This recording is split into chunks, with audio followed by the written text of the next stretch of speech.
Bueno, aquí estamos los poderosos, el rumbo de la tarde, y vamos a conversar con un gran amigo nuestro y un excelente funcionario, consultor jurídico del Poder Ejecutivo, un hombre que ha exhibido una entrega total en beneficio de los mejores intereses de este país.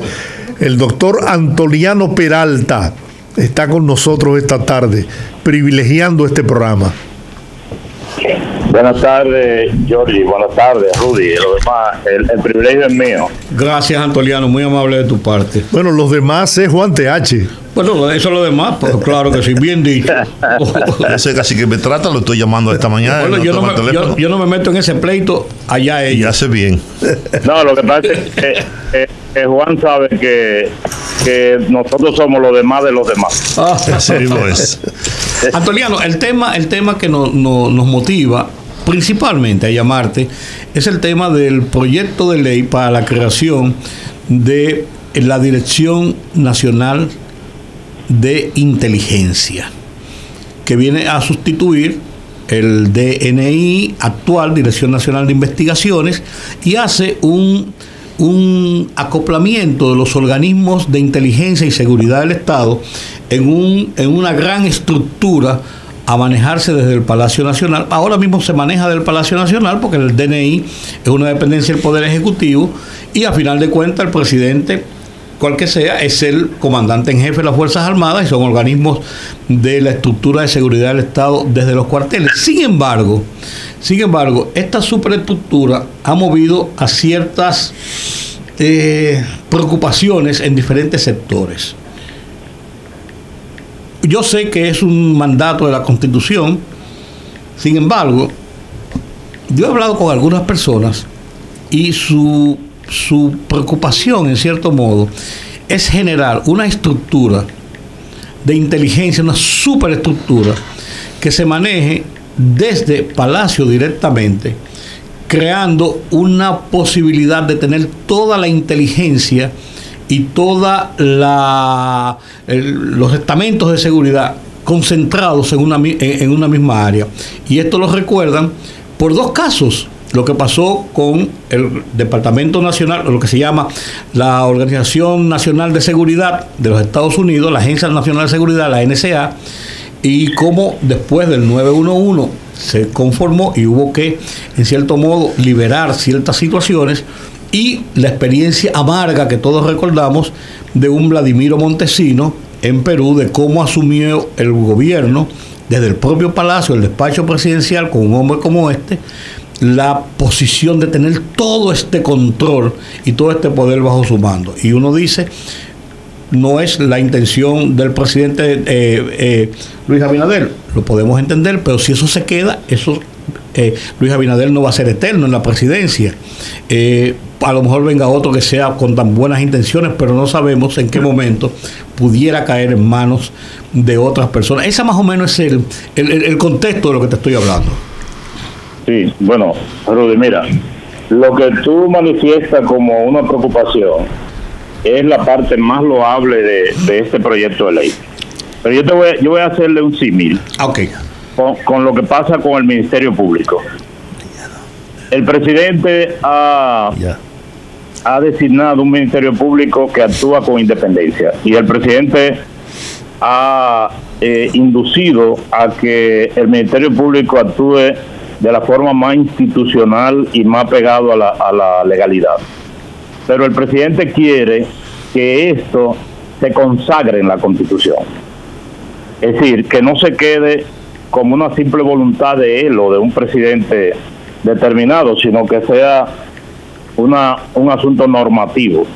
Bueno, pues eso mismo está pasando con el DNI. Uh-huh. El presidente designó al frente del DNI a un abogado, a un civil, un abogado joven con mentalidad constitucionalista, de una nueva ideología, de respeto a los derechos humanos, etcétera. Entonces el presidente quiere que esta es la parte principal de este proyecto, que todos esos avances que se están introduciendo en el DNI queden consagrados en una ley, que ya el DNI no hay delincuentes que tienen tarjetas del DNI, ya no hay gente que exhiben armas amparadas en el DNI, que ya el DNI no es un mecanismo de chantaje, de estar pendiente de la vida personal de la gente y para luego chantajear a la gente, que ya el DNI no es, ha dejado atrás la herencia del SIN, de ser un órgano de aterrorizar a la sociedad. Entonces, pero no se quiere que eso se quede suelto.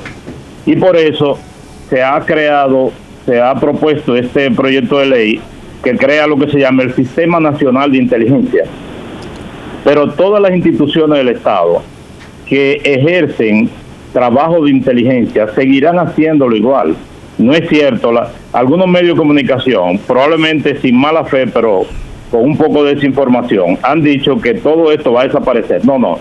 Todas las instituciones militares y policía, etcétera, tienen su sistema de inteligencia y seguirán como mismo estaba. Lo único que eso va a estar concatenado, o sea, que va a estar estructurado, que no va a estar cada quien actuando a la libre. Entonces va a haber un órgano rector, un órgano supervisor del Sistema Nacional de Inteligencia, y ese órgano rector va a ser la Dirección Nacional de Inteligencia, que es lo que hoy se llama DNI. Al mismo tiempo, sí, por favor. Todos esos órganos de las Fuerzas Armadas y otras instituciones que tienen organismos de inteligencia, de investigación, tendrán que reportar a la Dirección Nacional de Inteligencia. Bueno, reportar en términos de su trabajo, de sus hallazgos. No, eso no lo dice la ley. No, ahora, el artículo 2, perdón, Antonio, el artículo 2 dice: el Sistema Nacional de Inteligencia está conformado por todos los organismos y órganos independientes entre sí y funcionalmente coordinados que dirigen y ejecutan las actividades específicas de inteligencia y contrainteligencia para la seguridad nacional.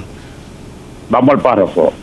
¿Qué es lo que te interesa? La Dirección Nacional de Inteligencia es el órgano rector del Sistema Nacional de Inteligencia, correspondiéndole coordinar las actividades de inteligencia y contrainteligencia relacionadas con la seguridad nacional que realicen los organismos militares y policiales y financieros del Estado conforme al Plan Nacional de Inteligencia, pero los pone bajo una sombrilla que se llama Sistema Nacional de Inteligencia. Así es, y bajo la supervisión de la Dirección Nacional de Inteligencia. Ahora, como yo me preguntaba que si tienen que reportar, la ley no dice eso específicamente, pero en la práctica se entiende.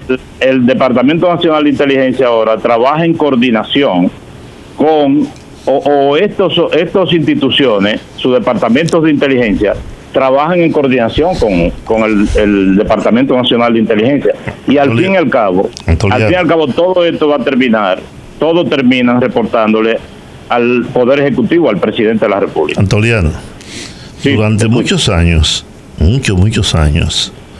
esos órganos de inteligencia, incluyendo el DNI, ha servido para el chantaje, la extorsión, para ver si una mujer está pegando los cuernos al marido que es rico, millonario o funcionario, para todas esas cosas que no son buenas. Yo recuerdo, cuando yo trabajaba en prensa del Palacio Nacional durante el gobierno del doctor Jorge Blanco, yo todos los días hacía un resumen de lo más importante de lo que hacía el DNI. Y luego, en varias ocasiones, el presidente Hipólito Mejía me daba el informe diario para que yo lo leyera. Y olvídate de los chismes y nada de eso me interesa a mí. Y de hecho, dio instrucciones para que el DNI no fuera una fuente de extorsión y de chantaje y de chisme, que había mucho chisme entre los propios funcionarios, entre los propios militares, etcétera, etcétera. Yo entiendo la preocupación del presidente Luis Abinader de darle al DNI un sustento jurídico, un marco jurídico distinto, y que no esté todos esos órganos actuando a la libre, ni de manera independiente, ni antojadiza, sino bajo para usar un término de Rudy, bajo una sombrilla única, no dispersa. No sé si estoy interpretando lo que quiere hacer el presidente de la República. No, eso que tú dices, Juan, es lo que dice la ley, lo que dice el proyecto de ley. Bueno. Porque déjame decirte, no es una crear un sistema. No es una decisión de este gobierno, ni del anterior, ni del que viene. Es una ordenanza constitucional, ¿verdad, Antoliano? Sí, la Constitución establece que el sistema de inteligencia y los servicios de inteligencia están regulados por ley. Deben estar regulados por ley. Y por eso se está creando este proyecto. Pero además, quiero apuntalar algo. Que ustedes mencionaron sobre que si todo estaba concentrado en el presidente. El Departamento Nacional de Inteligencia y los servicios de inteligencia, a pesar de que el DNI en la actualidad es una dependencia del Ministerio de la Fuerza Armada, pero en la realidad todas las acciones de inteligencia terminan en el oído del presidente. Y el DNI no le ha reportado nunca a nadie que no sea el presidente de la República. Entonces esta ley lo que hace es sincerizar lo que ocurre en la práctica. Y dice que ahora la Dirección Nacional de Inteligencia es una dependencia del presidente de la República. Aunque así ha sido la práctica. Así ha sido en la práctica. Bueno. Pero ahora quedará consagrado en una ley que, dicho sea de paso, evitará que esto pueda ser alterado cuando en el futuro se produzca un cambio en la jefatura del Estado, ¿verdad, Antoliano? Esto está en la práctica real, que el DNI está al lado del Palacio. Está en el Palacio. Sí, exacto. En el terreno del Palacio. Sí, así es. Otra novedad que trae la ley es la creación de un inspector para controlar el comportamiento interno de los agentes del DNI. Una especie de encargado de disciplina, para decirlo de alguna manera. Sí. Bueno, pues gracias, Antoliano. Bueno. Por favor, lee una nota que te puse. Así será. Bien. Gracias, doctor. Gracias. Bien. Entonces, las 5